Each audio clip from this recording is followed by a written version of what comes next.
তৃণমূল সরকারের পতনের পর বাংলার সব কলেজগুলিতে দখল নিচ্ছে এসএফআই ও অন্যান্য ছাত্র সংগঠনগুলি। বালুঘাটেও দেখা গেল এই একই চিত্র। এদিন বালুঘাট কলেজে ভারতের ছাত্র federation of India Balughat college কেটে উড়িয়ে দিল এসএফআইয়ের শ্বেত পতাকা। স্লোগানে মুখরিত হয়ে উঠেছিল বালুঘাট মহাবিদ্যালয় প্রাঙ্গণ। এসএফআইয়ের সম্পাদক অমল দাস জানান, তৃণমূল ক্ষমতায় আসার পর আমাদেরকে মেরে বার করে দেওয়া হয়েছিল এই কলেজ থেকে। দীর্ঘ 15 বছর ধরে আমাদের কমরেডদের ওপর অত্যাচার করেছে এই তৃণমূল ছাত্র পরিষদ।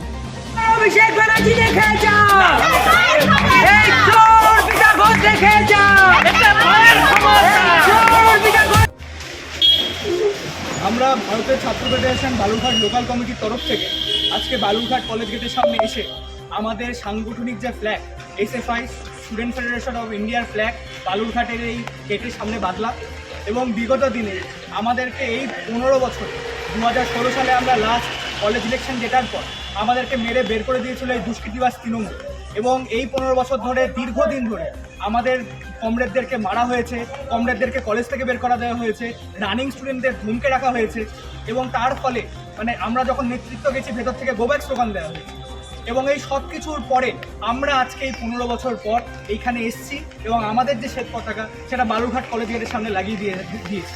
এবং আমাদের হুমকি দেওয়া হয়েছিল, এই তৃণমূলের যুবকার নেতারা বলেছিল যে এই কলেজে খালি মমতা ব্যানার্জি, অভিষেক ব্যানার্জির ছবি বাদে আর টিএমসিবির ফ্ল্যাগ বাদে আর কোনো ফ্ল্যাগ থাকতে পারবে না। আমরা আজকে লাগিয়ে দেখিয়ে দিলাম যে শ্বেত পতাকার গুরুত্ব এই গোটা পশ্চিমবঙ্গ জুড়ে, গোটা ভারত জুড়ে এবং সার্বিকভাবে তার একটা গুরুত্ব আছে। এবং বামপন্থী নীতিগত আদর্শের যে রাজনীতি সেটা চিরকাল প্রাসঙ্গিক থাকবে। এবং আমাদের পাশে সাধারণ ছাত্রছাত্রীরা অতিষ্ঠ হয়ে বারবার এসএফআইকে বলেছে তাদের পাশে দাঁড়াতে। এই দুষ্কৃতিবাজ তৃণমূলকে সবাই দীর্ঘদিন ধরে ভয় পেয়ে এসছে।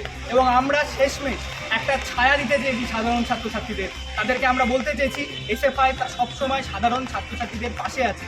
সেটা ইউনিয়ন ফিস থেকে শুরু করে হোক, কলেজের বর্ধিত ফিস থেকে শুরু করে হোক, কলেজের দুর্নীতির বিরুদ্ধে হোক, কলেজের গুন্ডারাজের বিরুদ্ধে হোক, এসএফআই সবসময় আছে। এই আশ্বাস ছাত্রছাত্রী, বালুরঘাট কলেজের ছাত্রছাত্রী তথা দক্ষিণ দিনাজপুরের ছাত্রছাত্রীদের আমরা দিচ্ছি। এবং এই বলে আমার বক্তব্য শেষ করছি।